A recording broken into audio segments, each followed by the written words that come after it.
I've been around the business quite a long time, and nothing is more important in the business is what you call in this conference the magic of ideas. There's no question of doubt. This is a business that's driven by what I used to call oomph, enthusiasm, imagination. And what I'm going to be talking about today is, assuming you've got an idea, what methods do we have of prolonging the effect to build the brand? So I'm going to be talking more than anything else about budgets and media strategy. Great emphasis on media. We haven't got too much to be proud of in the advertising business, and that's exemplified, I think, by my first slide. First slide. I quote, "As they wheeled the patient into the operating room, the surgeon said, 'Please don't worry, you have a 41% chance of surviving.' Now, would you be happy to have your appendix out taken in that hospital? I wouldn't. Of course, I'm not talking about hospitals, I'm talking about advertising. We have very robust evidence that advertising effectiveness is no more than 41%. In other words, in generating sales, 59% of advertising doesn't do it. These are my best estimates. They're fairly strongly based. Global expenditure on advertising is an enormous amount of money. 41% produces sales, and that 41%, 2/3 pays its way, 14 produces sales, doesn't pay its way. Now, the amount that pays its way is very much influenced by direct advertising. Direct advertising is rather scientific, it's testable, we can track the effects of individual advertisements, and we only run the ones that are really good. In India, you don't have a very large direct segment. So my suspicion is that the amount that pays its way in India is smaller than this total. So we're talking maybe 50-50. Maybe this is a direction of the future where things are going to become more important in India. They're very important in other countries and growing importance. It's the only type of advertising that shows notable growth, partly connected with the growth of the internet. Well, a good way to start is trying to talk about what strategy is and what tactics are. The two are quite distinct. Strategy is a question of what a businessman puts his money into. What's my objective? What do I get for all the money that I'm spending? For instance, an example. I want more business from existing buyers. That's something with a real profit and loss at the end of it. Then we talk to our creative colleagues, or the people who generate the ideas, and they have to address the question, how can advertising be used to achieve this objective? And a typical example, say in the food field, the creative people would use recipe advertising to encourage more uses of the brand. So it's very important to get this clear distinction between strategy and tactics, making sure that you don't write strategy in such a way that impinges on tactics, tries to tell the creative people what they're doing. It's their responsibility to generate those magical ideas. Process is a bit like this. Data from different sorts, and many companies have very rich data. The data all points normally for a particular brand to one strategy. Well-educated people can normally assess the data and draw some business conclusions. But once that strategy is developed, then it's capable of generating a number of alternative ideas. One of the problems now, of course, is to discriminate between those ideas. Is research any good to us? Not much. We rely on what research we can, we use our judgment, and eventually we have a light on one idea and we proceed with that one. We then add those very expensive things called production values. We start making films, we know how expensive they are, and we produce the campaign, which is the function of the creative idea and the budget and the media, and we expose it. And when we expose it in the marketplace, our job is to evaluate it, to see how it's doing. The criteria must always be what it's doing to our sales. Advertising must achieve a behavioral effect. And the result of that feeds into data, which leads up to next year's strategy. It follows a loop of this sort. And all good clients and agencies work in this particular way. My little plan of the sequence of events for advertising I use a nice Indian phrase, good cooks make biryani, GCMB. And what that means is, quite simply, G stands for gatekeeper. If advertising doesn't have an immediate effect, it's no good. Stop and get another campaign. So G is the gatekeeper from a campaign that's got some potential. We then expose that campaign with a maximum degree of continuity over the course of the year, so we get as many repurchases as we can. We then, at the end of the year, we assess whether the accumulation of these short-term effects produces a medium-term effect, which actually is sales gain at the end of the year, which is sometimes small, but even a small sales gain is significant. And once we have that, we know more or less that the very pieces are working. We then begin to build the brand. And I'm going to be talking mainly about C for continuity and B for brand building. I'll come to brand building in some detail towards the end of my presentation. Brand building can be measured. We don't talk in soft cognitive measures, attitudinal measures. We have 6 firm, robust, statistical, behavioral measures, and I'll talk about them.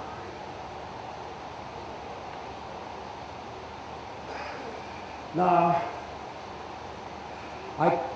first of all, I'd like to talk about a distinction between high involvement and low involvement goods. Very, very important, because the role of advertising differs in each. High involvement means things that are purchased infrequently, maybe only 10% of total purchases. If you're holding a cell phone in your hands, most of you are, that's a high involvement purchase. Your car or your two-wheeler, that's a high involvement purchase. And the purchase is rational. In fact, we're quite happy to use advertising to help us make a wise decision. So we're looking for advertising. So it's an infrequent purchase, high price, considered rational choice, and the phrase, consumers looking for advertisements. Consumers looking for advertisements. I opened the Times of India today, and I see a whole page of classifieds. Big business here that's been siphoned off into the internet in America. Enormous number of people here with searching for brands and using advertising to find them. On the other hand, the majority of advertising, quantitatively, is with low involvement brands. These are things that are purchased every day. I spent some time the other day at Spencer's supermarket in Calcutta, and it's like an American supermarket. You can see the housewife making choices there. In what case does advertising help to make those choices when they don't think very much about rationality? Frequent purchase, maybe 90% of all purchasing, the price is low. It's habitual choice, no weighing of the pros and cons. The advertising is substantially emotional, although the best advertising has got a little rationality tucked into it, and advertisements are looking for consumers. And that's the difficult thing, and that's what most of you in this room are in the business of.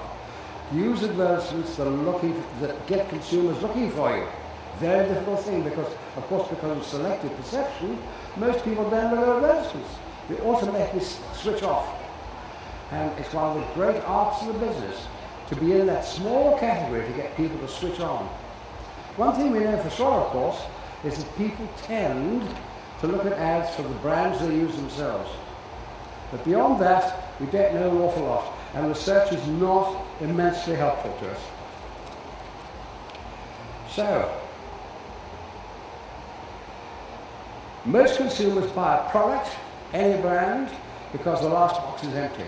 The housewife going to the store says, I've got to get some more toothpaste or whatever. Most consumers have a repertoire of 2 to 4 brands in any category, and they will take the choices between those 4.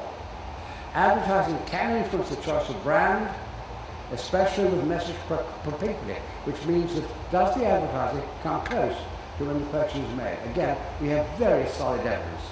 It has influence one day before, a little bit less influence 2 days before, a little bit less influence 3 days before. How it does it, we don't know, but we know it does it. The research from single source, which I'll talk about briefly later, shows absolutely unambiguously advertising for low involvement can influence the choice of brand. Mainly, I suspect, because it echoes the consumer's innate preconception towards that brand. It echoes the battery of non-functional attributes associated with the brand, which are in the consumer's mind. A brand, after all, is a combination of two things. It's something functional that does a job, but it's also a value in the consumer's mind. And advertising goes an awfully long way to reinforce those values. I'm not talking about many. I'd love to talk about many advertisements. I don't really have time to do so. I'd just like to show one particular advertisement. Colgate toothpaste. This seems to me to be an extraordinary example of breaking through that barrier of selective perception. It just says quite simply, in the page of the magazine advertisement, there's a silver strip. People cannot resist looking at their smile on the silver strip. It's an extraordinary idea. But such ideas of this power, are no more than 1 in 1,000. 1 in 1,000. I wish I could talk more about how we get those ideas, but this is your business, and it's the most important part of the advertising value. I'm going to be talking now about the two impetuses, the two impeti, which drive the magic idea forward. One is the budget. How much money do we spend? Well, your advertising budget is a big trade-off. Advertising and profits, if you look at individual brands, after payment of direct and indirect costs, they're both residuals. And in fact, advertising and profit are usually pretty well the same amount of money. If of the total volume of sales, advertising is 10%, profit is also 10%, more or less the same. The sales effect of advertising increases and decreases must be monitored, because a 10% increase in advertising means a 10% reduction in profit. And a 10% reduction in advertising means a 10% increase in profit. So if you recommend spending more money in advertising, you better be sure it's going to generate sales for you. If you can't, it's a drag on the business. That's a very difficult thing to do. Sometimes it can be done. And I'm going to give an example later on of one brand in which advertising increases generated as much profit from the increased sales to pay for the advertising. It happens, but not very often. You determine your profit not because you have some formula about we'll spend 10% of the value of sales or something of the sort. The advertising budget is going to be determined by the forces of the market. And the forces of the market, of course, include the creative demands of the media. Some media, for instance, national television, require certain minimal levels of expenditure. Very, very important. Secondly, and most importantly, how much do your competitors spend? Competitive expenditure is a very, very important driver. But you have to look at competitive expenditure in a rather subtle way. It has to be weighty in terms of the size of the brand, because things vary quite a lot by size of brand. I've done an awful lot on this. And if anybody would like some references to material I've published on this, I'll be happy to give them to you. Then, of course, you also have the brand history. And if we can get into the marvelous field of econometrics, the way of using high-order statistics to analyze your sources of business, how much business is actually advertising actually produced for you, if we can do that, then that gives an absolutely magical contribution to setting your budget. Not many advertisers do it, because it needs an extraordinary amount of skill and dedication to do it. But I know a good handful of advertisers who do this on a regular basis. So these demands from the market will suggest a tentative budget. That's the sort of money we should be spending. We then ask the basic question, well, do we have the money in the kitty to pay for it? Can we afford it? If we do, of course, we proceed, lovely. But if we don't, what do? Do we spend what we can afford in the absolute certainty it isn't going to be enough to do a job? Or do we think, well, maybe we should look at our cost structure? Can we think about the profit payout of the brand? Can we think of the brand in the long term? That we build the sales by investment, so in due course we'll be able to have a higher volume of sales to generate the higher volume of advertising expenditure. Can this be done? It can be done. It's done by many clients. It's called the long-term advertising payout. It can be done. But it's a very tricky piece of judgmental management.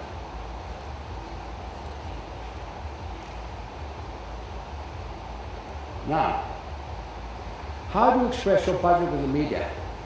Well, of course, we come to the development of how media are used by clients. At one time, there was a simple relationship, the client to the advertising agency to the media. Now, of course, the most important relationship is to the client and the media agency and the media. And increasingly, certainly in the United States, the long-term strategic care of the brands is in the hands of the media agency rather than the creative agency. Some of us may think it's a bad idea, but it's a fact of life. We have to live with it. The creative agency, to some extent, has a subsidiary role. You see there are dotted lines connected to the client and the creative agency, which is sad because very often the long-term relationship between the client and the agency has gone. And no more immensely long-term relationships like the 75-year relationship between J. Ward Thompson and Unilever, which I was involved in. And not for 75 years, but for many, many years. I was with Indian Tobacco Company 2 days ago in Calcutta, and indeed many of their brands, which are going to be very important brands, they're using boutique agencies. There's an increasing tendency for clients to buy the advertising ad hoc, job by job, campaign by campaign, while the long-term strategic relationship is with the media agency. It's a fact of life. The best we can do is to try and live with it and make it work. Now, this brings us naturally, of course, into media. There are 3 fundamental problems with media. First of all, is the restrictive coverage of the buyers. If we concentrate on the heavy buyers, it means we often cover light buyers inadequately. The notion of targeting, and targeting has been involved with advertising for a very long time, means we concentrate on a very tight group. But it's very dangerous to concentrate on a tight group because of all the people we miss. The second thing is an over-concentration on short-term weight. Do we push too much money into the short-term flights? We're in danger of waste because of the onset of diminishing returns, a point I'll get to. And as a result of this, insufficient continuity. As I say, an enormous importance of appearing on a very regular basis across the course of a year to prevent our brand being vulnerable to competition when we're not on the air. So 3 problems: restricted coverage of buyers, over-concentration in the short term, insufficient continuity. I'll try and address those 3 points. Because of course they're self-cancelling. You have one or the other. Which do you release less emphasis to?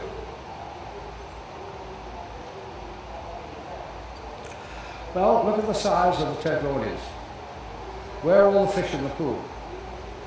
They're swimming in all parts of the pool. The shows, those are the buyers, are very loose and only account for a proportion of the fish population. And this remarkable thing, I've studied this in hundreds of product categories, there are almost always more fish outside the shows, that's outside the primary target group, than within them. So if we don't stretch our reach, we're going to miss an awful lot of people. It's therefore uneconomic to concentrate too much money advertising on the shows.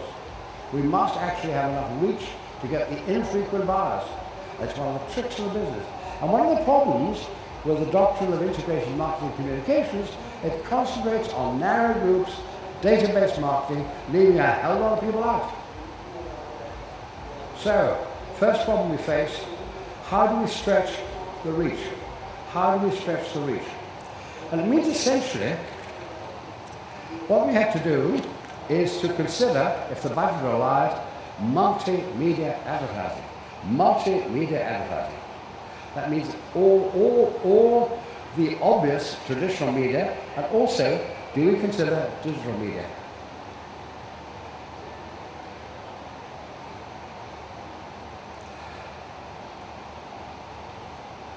There's a window of advertising opportunity preceding each purchase.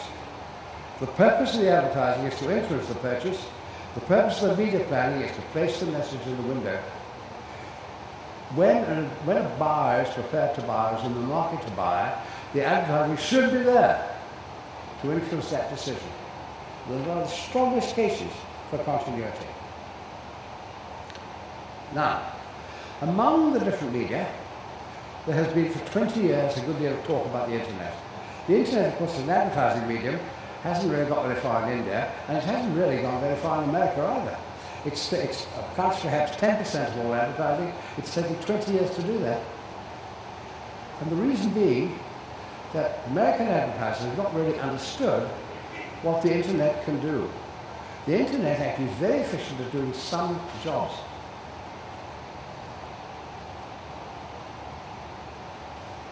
It's a very complementary effect with direct mail.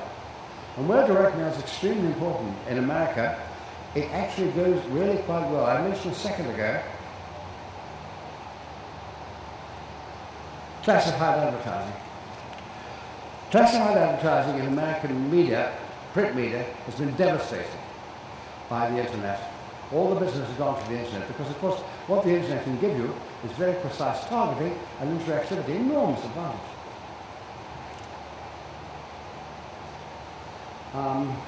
Both direct mail and internet are both classic high enrollment media.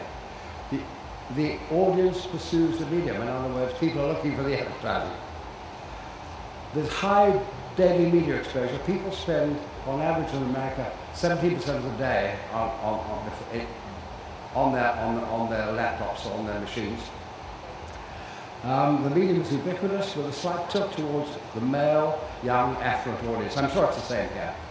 There's particular suitability for electronics, employment, mail order, high enrollment goods.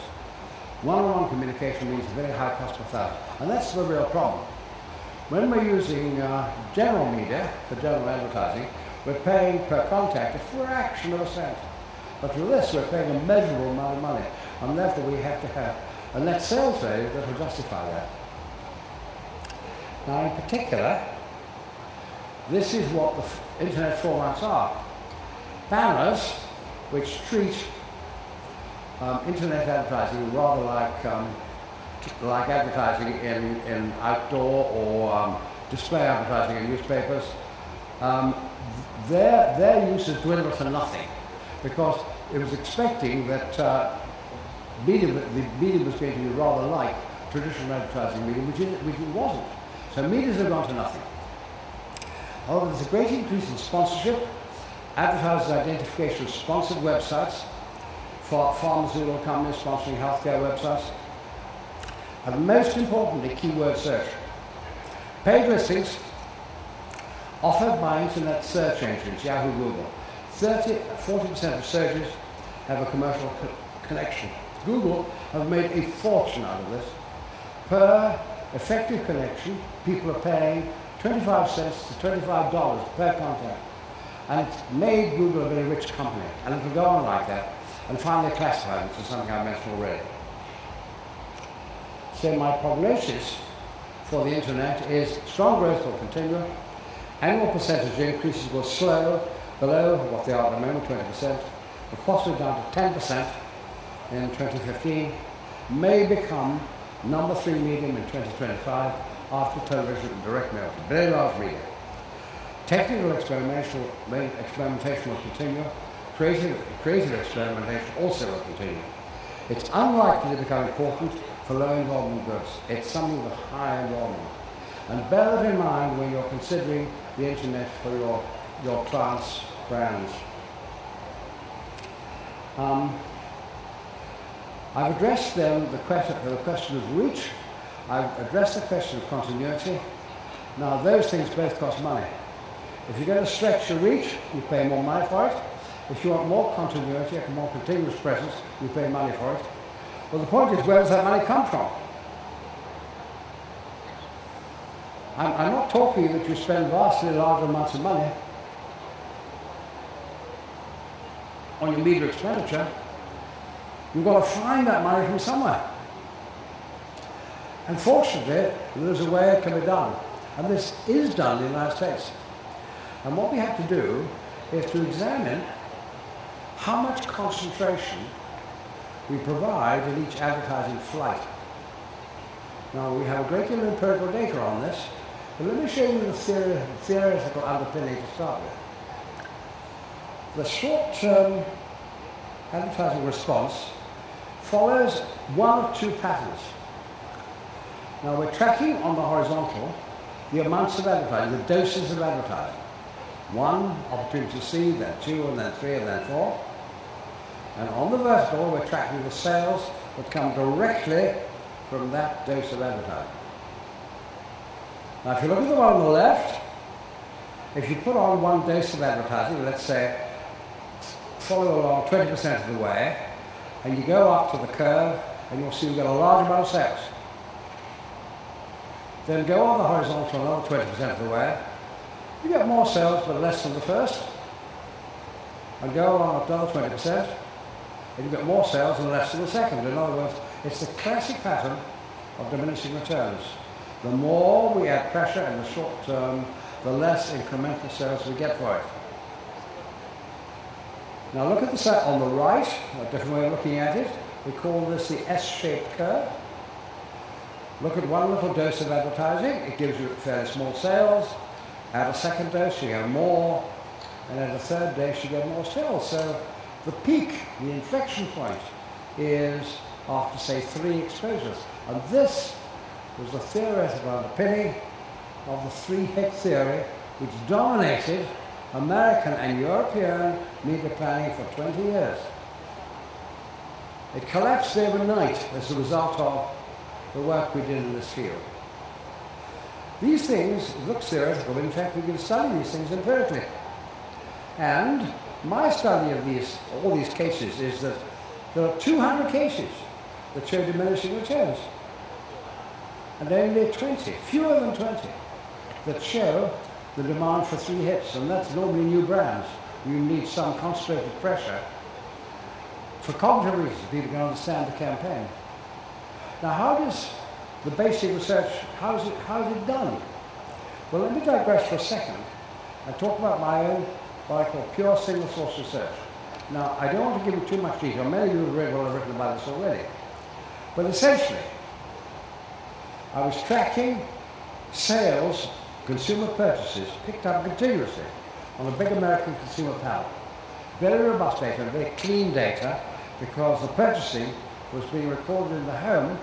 Every home has a handheld scanner. So all the housewife had to do was to put the point of the scanner against the barcode on the pack, and the information is fed in. So you get very reliable collection of data. And then we can set it exactly when the purchase was made, so we can relate that purchase to the advertising exposure. Then we have some rather complicated methods, which I can describe if you wish me to, tracking the advertising that go into each individual home. So in each home, we can relate the effect on sales of advertising for a particular brand. When we first started getting these data, by the way, we were astonished at the size of the effect. In some cases, an immediate exposure would increase sales by 100%. Nobody could believe it. But eventually it's accepted now because the research has been replicated so many times. Advertising has the most powerful short-term effect, but it's very selective. Depends on the campaign. Some campaigns work like gangbusters. Other campaigns cause sales to go down, believe it or not. Now, it doesn't need a rocket scientist to break down the number of ads entering the home. We can look at the sales effect of 1 ad, and then 2 ads, and then 3 ads. In other words, by this method, we can actually produce a short-term response function. And it looks like the thing on the left. You always get diminishing returns. Now, if you always get diminishing returns, this has got a huge media implication. Because what's happening is that if you cram in 3 exposures within a week or a short period before any purchase, most of those purchases are going to be very uneconomic because you're not buying many sales for the extra. So what we really should be having is, ideally, just 1 exposure. That's going to work if the campaign's okay. 1 exposure. So you can begin to see now how we're going to pay for our increased reach and our increased continuity. We do it by reducing the strength of our short-term bursts. And that's precisely what happened. And we have so much evidence of this works in the marketplace.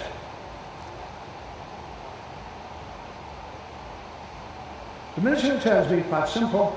Simply equal increments of advertising generate increments of sales, but a diminishing rate.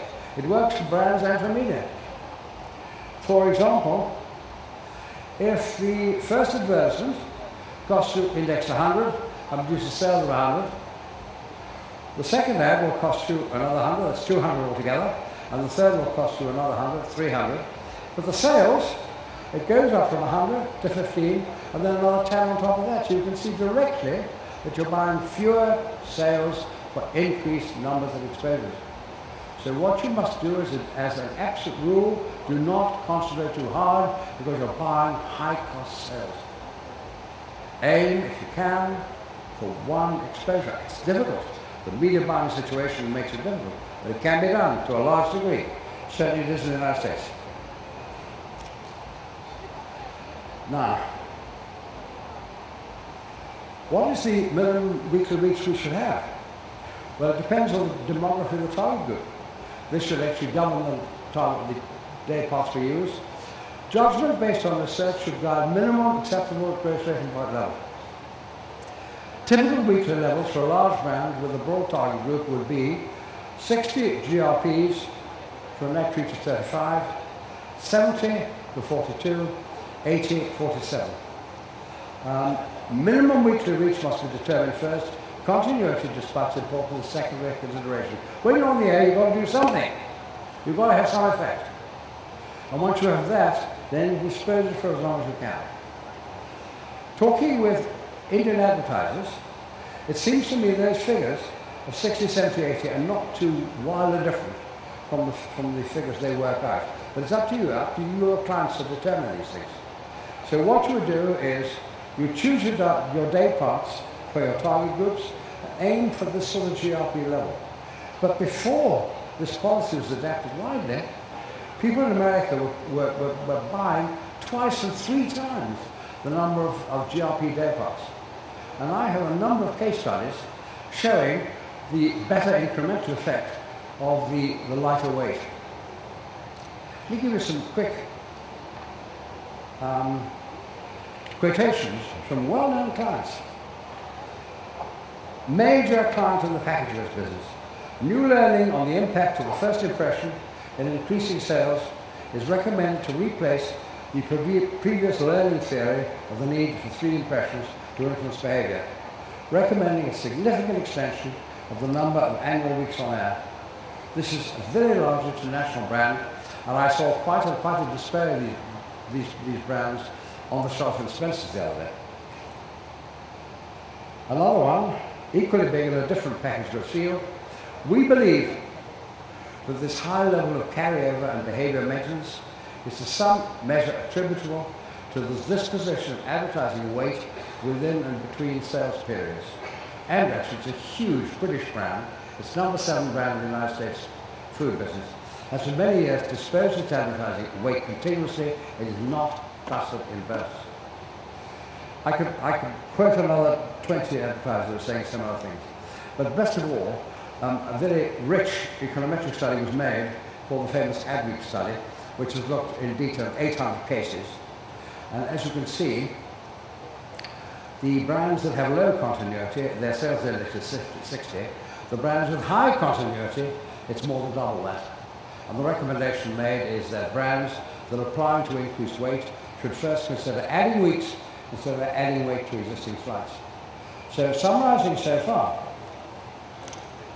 what you're searching for is increased reach, increased continuity, and you pay for it by thinning down the concentration in individual weeks. It can be done, but it's very much a practical matter of media people who know the business, like I'm sure many people in this room. It looks a little bit like this. My measure of short-term effect is called STAS, short-term advertising strength. And a typical pattern before continuity would have a very strong short-term effect with long gaps. Short-term effect, long gaps. Powerful short-term effect, long gaps. As you can see, you can actually see a lot of blips, but the end result is no net increase in sales. Because when you have long gaps, people are responding to to the advertising to a directly competitive brands. But if people listen to my policy, it looks a bit like this. We have a little bit less weight in the week and during the weeks, so the little blips are less high, but shorter gaps between them. And as a result, we actually see an increase in sales trend. And this is what I call with good cooks making biryani as detecting the medium-term effect. What happens at the end of the year? If at the end of the year we have an increase in sales as a result of effective creative, properly deployed in media, you're likely to have, we hope, a significant sales increase. It may only be a few percentage points, but the direction is terribly important. We know then that things are going for you. But then you're going to look, of course, for something rather more important. We're not going to look for the long term. And we're going to look at the 6 measurable metrics, behavioral metrics, which will help you determine the long-term effects of advertising.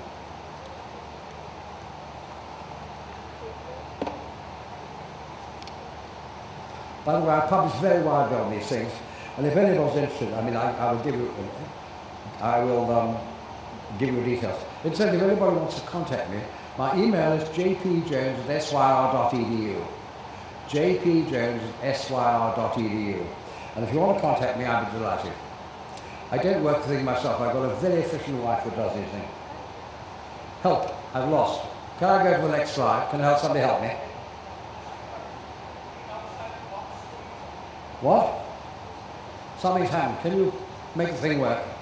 I can't move the slide.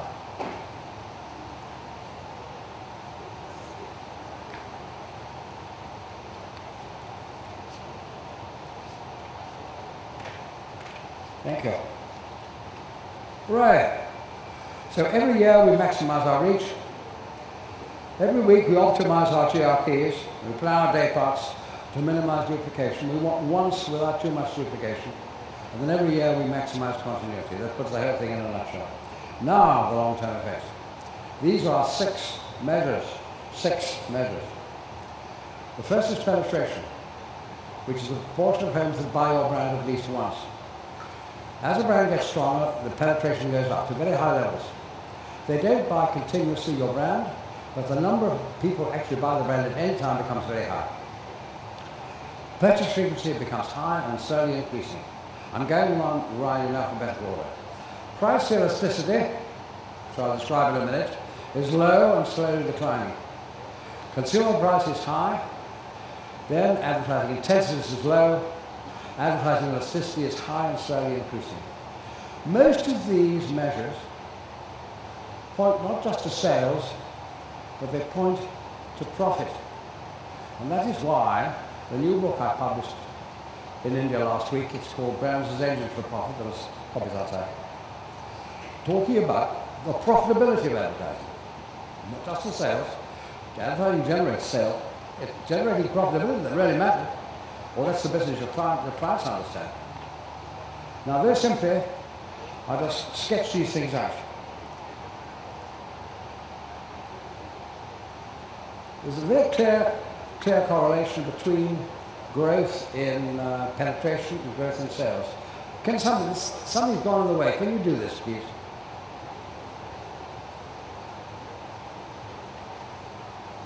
You just need to think outside the box. I'm sorry?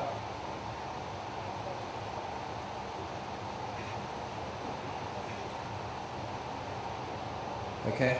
Can you stay close in case it happens again? Say that. So there's a very close relationship between increase in penetration and increase in sales. But there's one thing you'll note, that the penetration curves tend to flatten. It flattens because it gets to a very high level. Some brands have got a 60% penetration, and you can't increase that. You can't increase that because everybody knows about the brand, and some people will not buy it, and that's it. So you get top levels of penetration. But there's a compensation, and the compensation comes from purchase frequency, as I will show you. Purchase frequency means the average number of times the household buys in the appropriate period. Now, on the bottom, in the horizontal, you will see the brands by size of market, from the smallest to the largest.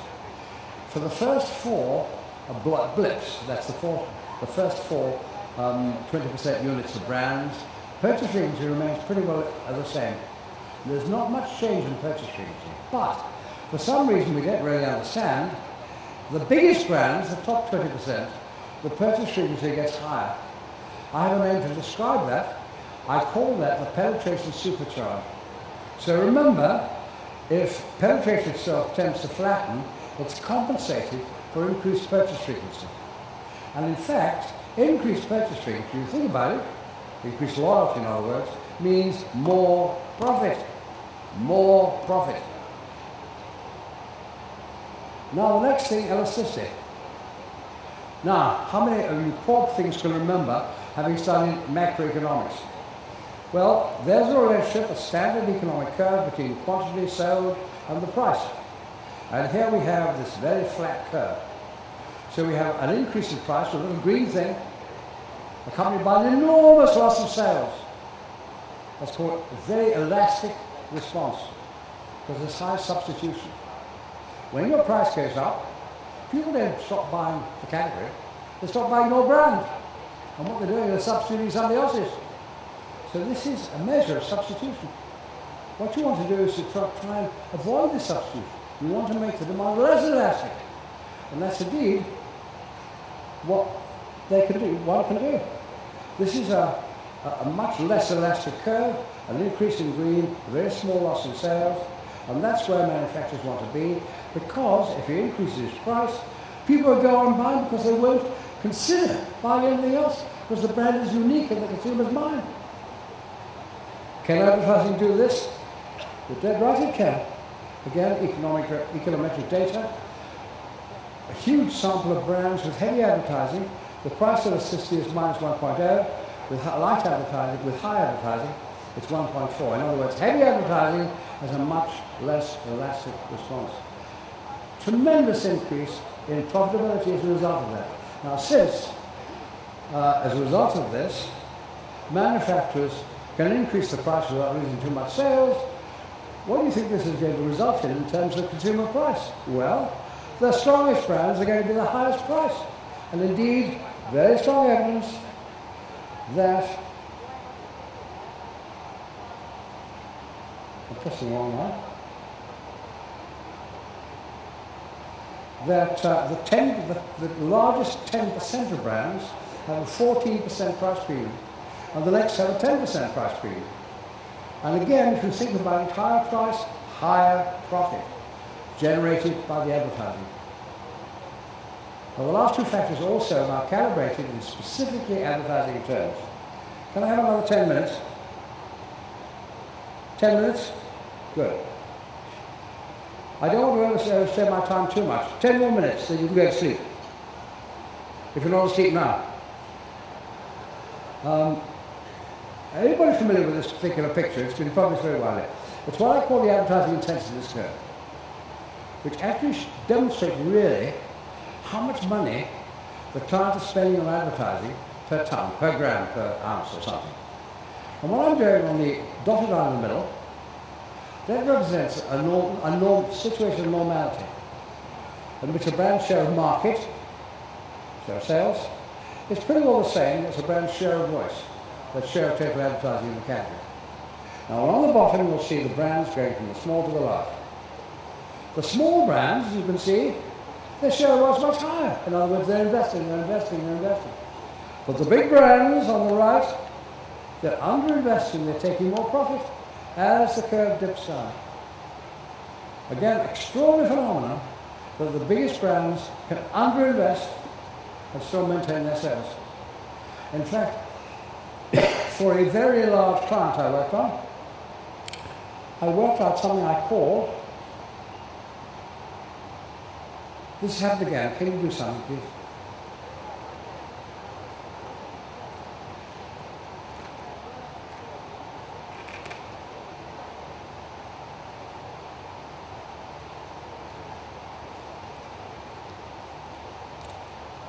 All right?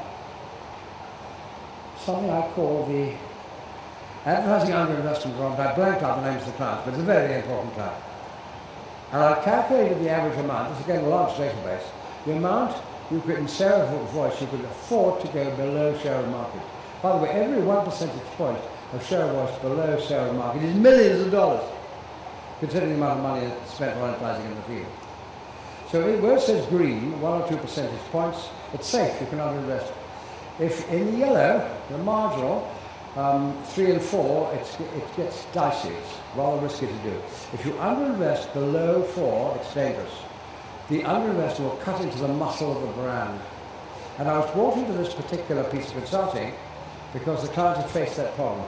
It's because of many complications about the yen, which is a Japanese car, and the fact that they had to reduce their investments in a particular country, and they reduced the investments too much.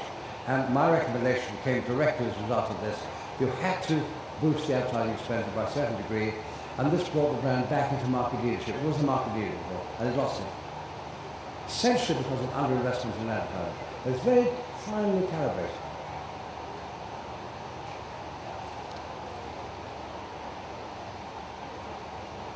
Finally, there is something called the advertising elasticity. Again, these things are difficult to calculate, but they can be done. It's the percentage by which sales of a brand will increase immediately as a result of 1% advertising uplift. And advertising, the average elasticity is 0.2, although there are many cases in which there appears to be no effect at all. And this means, in simple terms, if you boost your advertising budget by 10%, with any luck, you'll get a 2% increase in volume in sales. With any luck. And again, we have many cases to demonstrate this point. And this is a case of a brand I was associated with myself. It's a British brand.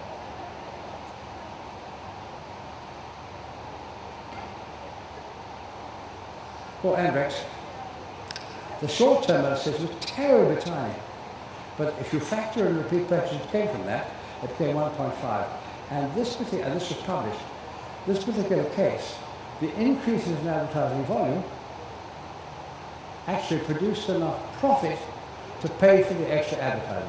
Now that is the most wonderful legislation. If you can manage to do that, that makes advertising really fun if you can do it. We haven't got yet to the most sophisticated evaluation of advertising effects. And this depends on this terrible field called econometrics. Now econometrics means high-order mathematics, which is a regression analysis by looking at the outturn, the dependent variable, which is sales of the brand. We compare the relationship between different variables such as advertising and trade promotions and consumer promotions and various other things to find out the relative influence of these stimuli on sales. And as a result, we can construct a model. X% of sales comes from the stimulus, Y% from that stimulus. In most cases, the stimuli come from 3 sources. This is a notional picture, but it's based on lots of cases. Looks a bit like this. The total sales of the brand, the one on the left, 8% of the sales come from advertising. 12% comes from self-promotion, and 80% comes from equity of the brand, which is the habitual buying effect. People are going to buy the brand anyway, without any stimuli. Now, nice question here. Both advertising and promotion have a net cost. So why can't the client come along and say, right, well, advertising and promotion have a net cost. Let's forget about it. Let's forget about those things and rely on our equity. We make our 80% of sales with no cost at all. Can't we do that? Lots of clients think like that. The problem is, consider, if we don't nourish the brand with advertising, particularly over time, what happens to our equity? It starts trickling down. This is the old policy of milking. Milking means pull the support away from a brand and see what happens to it. 5 years it's dead. So maintain the levels, but you can earn a great deal from the actual deconstruction that gives you the figures. Now again, let me introduce you briefly to the concept of payback. Let's say we've calculated the volume of sales that comes from advertising. You estimate the sales value attributed to each sales stimulus. We deduct the direct and indirect costs of the sales value to provide a net return in dollars. You quantify the payback from each sales stimulus by comparing the net return with the dollar spent and express the calculation cents on the dollar. I'll show you how it works. It's surprisingly easy. Here's a brand, quite a big brand in this country, not so big in America. Sales value $500 million. 10% sales directly attributable to advertising, $50 million. Now the direct and indirect production costs of the $50 million is $40 million. Which means the net return into your residual of net sales attributable to advertising, $10 million. So advertising is giving you $10 million in sales, but you have to estimate the cost of that advertising. And the campaign costs you, let us say, $20 million. So it costs you $20 million, net sales attributable to $10 million. So in fact, the payback of the advertising is half the total. The payback is 50 cents on the dollar. And this is a standard measure. And it's quite interesting. You can compare media. Promotions give a much, much worse payback. Big brands have a better payback than small brands. And think about this. This, I believe, is the best way of rewarding agencies.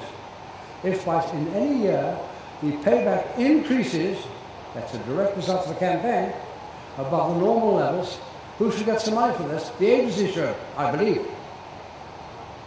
I've talked to WPP about this.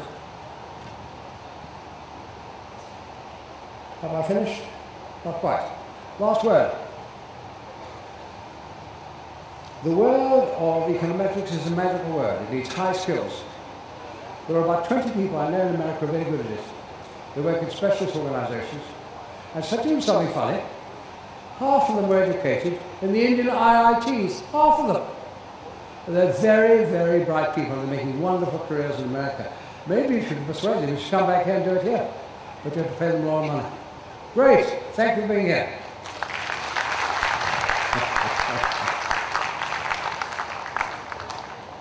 Oh my goodness. Yes, and thank you, Professor. And now I'd like to introduce to everyone the moderator for your question and answer session. Okay. So what do I do now? Sit here? Yes. Mr. Rajesh Jejurkar is the president of Z Entertainment Enterprises Limited, where he handles all verticals of Z, including Z Sports, except for programming. He brings with him 25 years of experience in the packaged goods industry, advertising and auto industry, and we're delighted to have him here with us at Goafest this morning. Let's give him a round of applause as he joins us on stage. The first question is, I haven't got it written because I've got points here, so I can't pass it on to you in writing.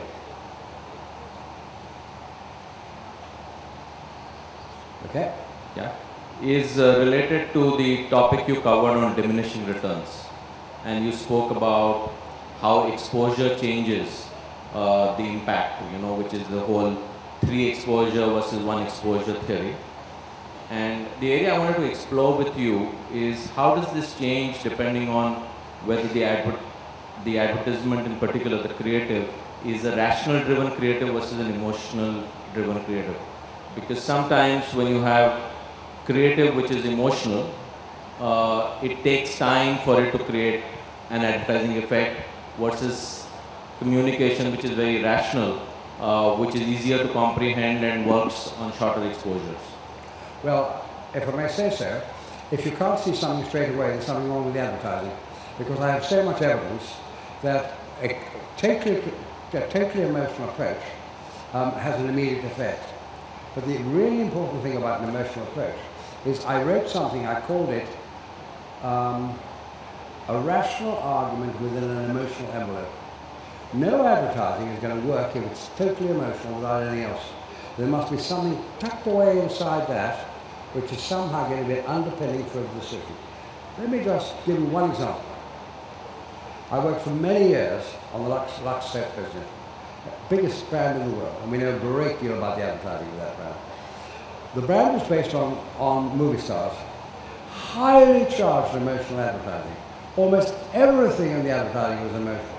And yet, there was a small element, which was the key decisive element, which was the stuff is good for facial care. And we demonstrated this with a very simple visual demonstration. So it's a very delicate piece of balance. So if you are thinking of advertising of nothing but dancing figures and nothing else there, it isn't a question of having a long fuse, taking a long time to effect. I ask you to consider whether the campaign is working or not. So be very careful about that. Somehow, the people who have won, do we have anybody from Procter & Gamble? Anybody from P&G? Let me just give you a small piece of advice. You study P&G advertising. They understand this more than anybody else. As a matter of interest, as you'll see in the book outside, the person who runs P&G in the whole of the Pacific, that includes the Pacific countries and also China and Australia and India, is a woman called Henrietta. And she was my graduate student. She was her first job was Procter & Gamble, and she shot up in the hierarchy. And she's one of the 3 top people in the company. And she and I have talked about this, and I believe this to be true. There must be this small degree of rationality. Having said that, any advertising that's going to break through that barrier of selective perception, because people don't want to look at ads, it's got to do it by emotional means. Emotional means must be the way to get in. But once somehow you get a smallest response from the consumer, there must be a little nugget of persuasion. I don't think it's been very helpful, but that's what I really believe. Okay. Thanks. Is there a difference in the way you would research advertising? I wish I knew. Frankly, most is hopeless. The problem with research in advertising, it's only based on a very simple technique, which is called forced exposure. You tell people, look at this ad. Well, of course, in the real world, they never do that. They choose to look at the ads as they wish to do. And the problem is, there's virtually no research that takes this into account. The most important thing about an ad is whether people will pay the faintest attention to it. It's no point in saying people like it, or they like the models, or they understand it, all that stuff. Those things are no good if they don't look at the ad. And we've got very little way of tracking whether they'll do it or not. There is a technique, but I don't have time to talk about it. It doesn't exist in this country. There is a technique, a very indirect way you can do that. But most advertising research is only good to sort out simple places of miscommunication. But au fond, in the bottom of it all, you have to remember that people are not forced to look at advertising in the real world. And by researchers forcing them to do so, immediately starts with an unrealistic situation, in my opinion. Thanks. I started life as a researcher, by the way. A long time ago, I started off as a researcher. The other area of discussion I thought we could have was the slide you had on the role of internet. For what? Internet. Internet? Yeah. Yeah. And the thought there was, what you covered about the role of internet was internet as a tool for communication. But as we're increasingly... Tool for selling. Right. Selling. Communication itself is no good. In the last analysis, all advertising is going to sell soap, you know. Yeah. Right. So there's also the role that internet plays in building communities. As we go into the future, we will probably have more and more consumers not wanting to view advertising the way they can currently view it. That's had no effect at all in America. The growth of the internet, I mean, penetration is enormous. It hasn't affected advertising exposure, the watching of advertising. In fact, advertising watching has gone up. So at the internet, there's no compensation, there's no either or. People do just as much. The actual figures are, on average, the people spend 47% of the day watching television, the media day, and 17% or something watching the internet. And that's no change. The point is, the internet's a valuable add-on. It's enormous value, but you've got to use it properly. That's all. So the point I was getting to, Professor, was maybe some of it is unpaid for, because a lot of the engagement that's happening in the internet is not necessarily through paid communication. It's through dialogues that are happening and not in the form of paid communication. And maybe that's the way the world will move in the future, where the role of paid advertising as we know it may change as consumers don't want to see that, and they want to look for other forms of getting information or reinforcement on their purchase choices. Well, it's a mystery to me. I mean, I've spent a long time considering the internet and talking to many people who use a great deal of it. I don't think it performs any enormously good function, frankly. It's a very bad method of conducting research because you can't get the good sources. It does not encourage continuity of thought because people dart like butterflies to place. So I'm rather sceptical towards it. Having said that, I could not conduct a business without it. I mean, every piece of communication is based on the internet, every single piece. So it's a painful thing I have to do, but I do it. But I don't have all that faith in the social value of it, in my judgment.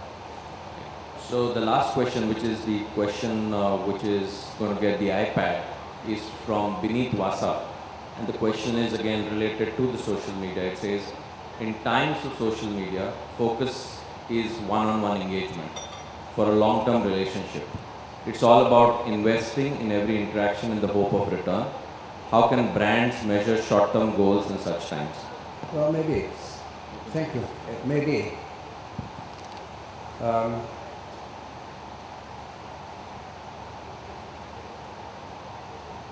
Yes, it's what we do know is no matter how hard we try, it's almost impossible, no matter how much we talk to people or get them to focus, for people to buy only one brand. For decades, the proportion of purchasing in the hands of people by one brand has never exceeded 20%. People will buy lots of brands, and no matter how they're communicating with, it's not going to increase that loyalty. In the last analysis, what determines the fate of a brand are good old-fashioned things, which are essentially how good the brand is. The most important thing all the time is how good the brand is. And that actually good also goes for the type of equipment. For instance, this thing, which is my wife's machine, it's a BlackBerry. I'm told that is now very poor stuff. It's not looked upon at all seriously. So she'll be buying something else when I get home. So there's an enormous pace of innovation here. And of course people are making a lot of money out of this. But whether it's going to have any effect on increasing degrees of social engagement, I just don't know. It's a broad sociological question. I think we should talk to a professor in some other subject. But I tend to be very old-fashioned and rather skeptical about these things. I'm afraid.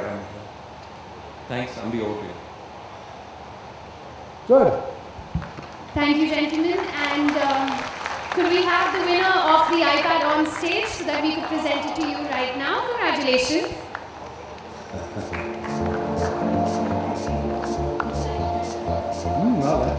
Hello. John Ted, that's it. That's it. All right, who do I give it to? What? Who do I give it to? Well done, good luck. I hope it works well for you. Well done, good luck. Congratulations. And gentlemen, if you could continue joining me on stage, we would like to present you with a memento for joining us here. I'd like to request Mr. Shashi Sinha, Chairman of the Awards Governing Council of Goafest 2012, to join us on stage. Oh, how lovely. Oh, how lovely. Thank you very much. It's beautiful. Absolutely. Thank you. I can also, my wife will throw it to me if I annoy her, but it's very nice. Thank you very much. Thank you. It's lovely. Thank you very much. Thank you, Professor. Thank you, Rajesh. Thank you so much for being here with us this morning. Thank you again.